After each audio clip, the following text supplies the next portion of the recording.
നിങ്ങൾക്കറിയാം, ഞാനൊരു 35 വർഷമായിട്ട് പാലായിൽ ബേക്കറി ഫീൽഡിൽ വർക്ക് ചെയ്യുന്ന ഒരാളാണ്. അതോടൊപ്പം തന്നെ ഞാൻ പൊതുസമൂഹത്തിൽ ചില പ്രവർത്തനങ്ങളിൽ ഏർപ്പെടുന്ന വ്യക്തിയാണ്. വിവിധ ക്ലബ്ബുകളുടെ സ്ഥാനാർത്ഥിത്വമുണ്ട്. അതുപോലെ തന്നെ ഒരു പൊതുപ്രവർത്തനം കൂടിയാണ്. വ്യാപാരി സംഘടനയുടെ പല സ്ഥാനത്തിരിപ്പുണ്ട്. എന്നാൽ കഴിഞ്ഞ ഒരു 2.5 വർഷക്കാലമായിട്ട് എന്നെ ഒരു ഗുണ്ടയാക്കാനും എൻ്റെ സ്ഥാപനത്തെ തകർക്കാനും എൻ്റെ കുടുംബത്തെ തകർക്കാനും ഒരു വിഭാഗം ആളുകൾ ശ്രമിക്കുന്നുണ്ട്. ഇതിന് പ്രധാനപ്പെട്ട കാരണം എന്ന് ചോദിച്ചാൽ, ഞാൻ പാലാ സ്പൈസ് വാലിയുടെ 10-12 വർഷം മുമ്പത്തെ പ്രസിഡന്റായിരുന്നു. ആ ക്ലബിൽ നിന്ന് തന്നെ ഗവർണറായ ഒരു വ്യക്തി, അദ്ദേഹം ഗവർണറായിരുന്ന സമയത്ത് വലിയ സാമ്പത്തിക തിരിമറി നടത്തി. അതിൻ്റെ എല്ലാ തെളിവുകൾ എൻ്റെ പക്കലുണ്ട്.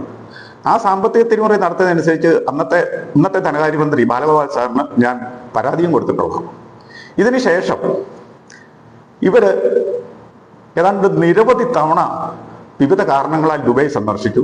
ദുബായിൽ നിന്ന് ഒരുപാട് പൈസ പേഴ്സണൽ അക്കൗണ്ടിലോട്ട് വാങ്ങി. ഇതിനൊന്നും കണക്കുകളൊന്നും കൃത്യമായിട്ട് വെച്ചിട്ടില്ല. അപ്പൊ ഇതിനുശേഷം ഞാൻ ഇത് lions club of Pala spice വാലിയുടെ ബോർഡ് മീറ്റിംഗിൽ ചോദ്യം ചെയ്തപ്പോൾ എന്നെ ആക്രമിക്കുവാനും എന്നെ ഇല്ലായ്മ ചെയ്യുവാനുള്ള ഒരു ശ്രമം നടന്നു. പുറത്തുനിന്ന് നാട്ടുകാർ ഒരുപാട് പേര് ബഹളം കേട്ട് കൂടി. ആ നാട്ടുകാർ കൂടാനുള്ള കാരണം എന്ന് വെച്ചാൽ, ഈ ക്ലബിൽ മിക്കപ്പോഴും കള്ളു കുടിച്ചിട്ട് തെറിയ അനുഭവമാണ്. ഇതിന്റെ പ്രസിഡന്റ് എന്ന് പറയുന്നത് കാഞ്ഞാർ സ്വദേശിയാണ്, പൂഞ്ഞാർ സ്വദേശിയാണ് സെക്രട്ടറി, പാതുവ സ്വദേശിയാണ് ട്രഷറർ. ഇവരെന്തിനാണ് പാലാ ക്ലബിൽ ഭാരവാഹികളായിട്ടിരിക്കുന്നത്? അപ്പൊ അതിന് പിന്നിൽ കൃത്യമായ ഒരു അജണ്ടയുണ്ട്. ആ അജണ്ട നടപ്പാക്കുന്നത് ഡോളർ കുട്ടി എന്ന പേരിൽ അറിയപ്പെടുന്ന ഒരു കുട്ടിയാണ്. ആ കുട്ടിയെ നിങ്ങൾ അന്വേഷിച്ചാൽ കിട്ടും.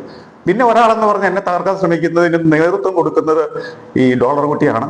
അതിന്റെ പിന്നിൽ ഈ ഗവർണറുണ്ട്, ഒരു മുൻ MLA ഇവിടെ അനിയനുണ്ട്, അനിയന്റെ മകനുണ്ട്, ഈ കാഞ്ഞാർ സ്വദേശിയുണ്ട്. ഇവർക്കെല്ലാം കൂടെ മറ്റ് മാനസികമായ പിന്തുണ കൊടുക്കുന്ന പാലായിലെ ഒരു സ്വർണ്ണ വ്യാപാരിയാണ്.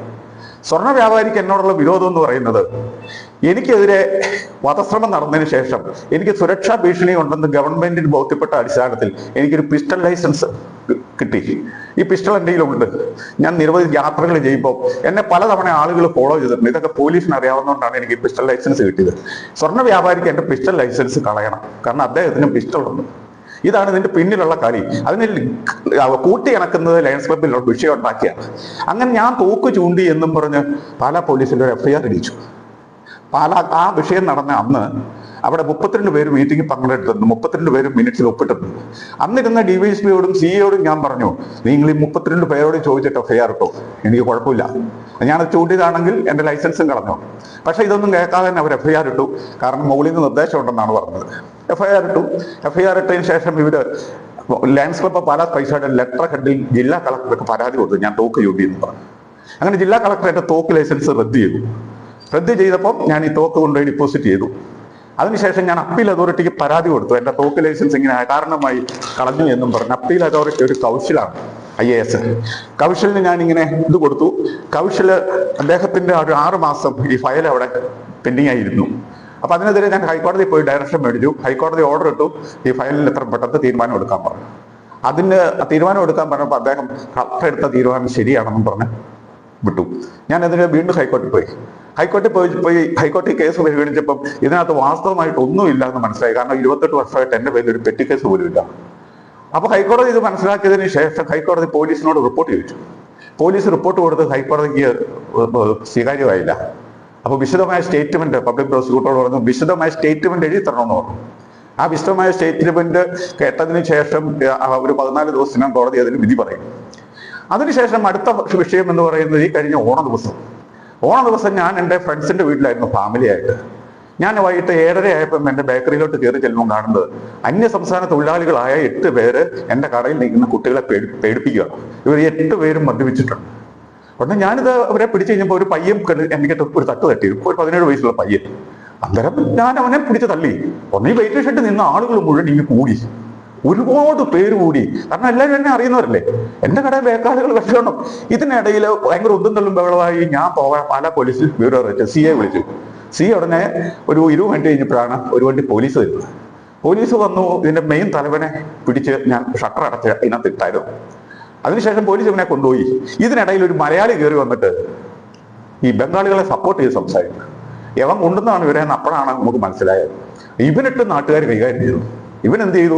ഇവൻ പോയി നേരെ ഗവൺമെന്റ് ഹോസ്പിറ്റലിൽ പോയി അഡ്മിറ്റായി കഴിഞ്ഞത് ഈ ശത്രുക്കളെല്ലാം കൂടെ ഒന്നിച്ചുകൂടി മറ്റേ പോലീസിൽ പരാതി കൊടുത്തു. പരാതി കൊടുത്ത 2 ദിവസം കഴിഞ്ഞപ്പോൾ SI എന്നെ വിളിപ്പിച്ചു. ഞാൻ SIയുടെ മുറി കയറി ചെന്നു. ദിലീപ് കുമാർ എന്ന് പറഞ്ഞ SI. ഇദ്ദേഹം എന്നെ വല്ലാണ്ട് അങ്ങോട്ട് പേടിപ്പിച്ചു. ഒരു 3 മണിക്കൂർ എന്തിനാ എന്നെ വിളിപ്പിച്ചതെന്ന് പോലും ചോദിക്കാതെ എന്നെ കാരണമായിട്ട് സ്റ്റേഷനിൽ വിളിച്ചു. ഉടനെ ഞാൻ വേറെ ആളുകളുമായി ബന്ധപ്പെട്ട് മോളിൽ നിന്ന് നിർദ്ദേശം വന്നു, എന്താണെന്ന് ചോദിച്ചു. ഉടനെ എന്നെ അവിടുന്ന് ഞാൻ ഇറങ്ങിപ്പോയിരുന്ന SI ഇറങ്ങിപ്പോയിരുന്ന സമയത്ത് എൻ്റെ ബ്രദർ കയറി വരിക. അപ്പൊ ബ്രദറോട് SI പറഞ്ഞതാണ്, ഇവനൊക്കെ തന്നെ പോലീസ് സ്റ്റേഷനിൽ കയറി വരേണ്ട കാര്യമുണ്ടോ, എല്ലാവരെ കൊണ്ട് വിളിപ്പിച്ചിട്ട് വന്നാൽ പോരെയെന്ന്. Pala police station Janamaithri police സ്റ്റേഷനാണ്. ഞാൻ അതിലെ ജനസമിതി അംഗമാണ്. എൻ്റെ അനുഭവം ഇതാണെങ്കിൽ മറ്റുള്ളവരുടെ അനുഭവം എന്താണ്?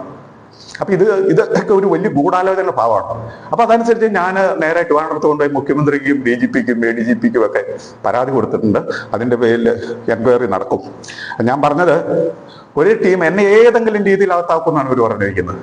ഈ MLAയുടെ അനിയനും അനിയന്റെ മകനും കാഞ്ഞാർ സ്വദേശി, ഈ ഡോളർ കൂട്ടി എന്ന് വിളിക്കുന്ന ആളും, ഈ മുൻ ഗവർണറും അടക്കമുള്ള ടീമുകൾ എന്നെ ഏതെങ്കിലും രീതിയിൽ കൊടുക്കുമെന്നാണ് പറഞ്ഞത്. അപ്പൊ ഇനിയെങ്കിലും മാധ്യമ സുഹൃത്തുക്കൾ ഇത് അറിയാൻ വേണ്ടിയാണ് ഞാൻ ഇത്രയും കാര്യങ്ങൾ പറയുന്നത്. ഇനിയും പറയാനാണ് ഒരുപാട് കാര്യങ്ങളുണ്ട്, പക്ഷെ ഒരുപാട് നീട്ടി പറയുന്നത് ശരിയല്ല. അത് അടുത്ത ഭാഗമായിട്ട് ഇതിനെതിരെ ഒരു 2 മാസം മുമ്പ് എന്റെ അടച്ചിട്ടിരിക്കുന്ന ഒരു ടോയ്ലറ്റിനകത്ത് ഒരു ബംഗാളി കയറിയിരിക്കുന്നു. തുറന്ന് വെക്കുമ്പം ഇതിനകത്തുനിന്ന് ചാടിപ്പോകും. കാരണം ഇതിന് മുകളിൽ ഷീറ്റില്ല, കടയുടെ പുറകില്ല, നിങ്ങൾക്ക് വന്ന് കാണാം. 6 അടി പൊക്കമുള്ള ഒരു ബാത്റൂമിനകത്ത് ഒരാൾ കയറിയിരിക്കുക, പുറത്തുനിന്ന് കൂട്ടി ഒരെണ്ണത്തിനകത്ത് കയറിയിരിക്കുക എന്ന് പറഞ്ഞാൽ എന്തിന്റെ പേരിലാണ്? ഈ ബാബു ഇത് കണ്ടുകൊണ്ടിരിക്കുന്നതാണ്. ഞങ്ങൾ 3 പേരുടെ 3 ബംഗാളി ഓടിച്ചിട്ട് പിടിച്ച് പോലീസിന്റെ കൊടുത്തു. അന്നേരം വേറൊരാൾ പറഞ്ഞു വിട്ടു. ഇതൊക്കെയാണ് ഇവിടെ നടക്കുന്നത്. നമ്മുടെ പരാതികൾക്ക് വിലയില്ലാതെ മറ്റു പരാതികൾക്ക് വില കൊടുക്കുന്ന പോലെ എനിക്കൊരു തോന്നല്. അതൊക്കെ നിങ്ങളെ ഒന്ന് അറിയിക്കാൻ വേണ്ടി വന്നതെന്ന് മാത്രമേ ഉള്ളൂ. ഉണ്ട്, ഉണ്ട്. അതെല്ലാം കാണിച്ച് മുഖ്യമന്ത്രിക്കും ഇതെല്ലാം വിശദമായ പരാതി ഞാൻ കൊടുത്തിട്ടുണ്ട്. ആരൊക്കെയാണ് എന്റെ പിന്നിൽ നിന്നുള്ളതെന്ന് വെച്ച്. തോക്ക് ചൂണ്ടി എന്ന 32 പേര് പങ്കെടുത്ത മീറ്റിംഗിൽ 30 പേരോട് ചോദിച്ചിട്ട് എടുത്തോളാൻ ഞാൻ പറഞ്ഞു. എന്റെ തോക്ക് അവിടെ ആരും കണ്ടിട്ട് പോലുമില്ല.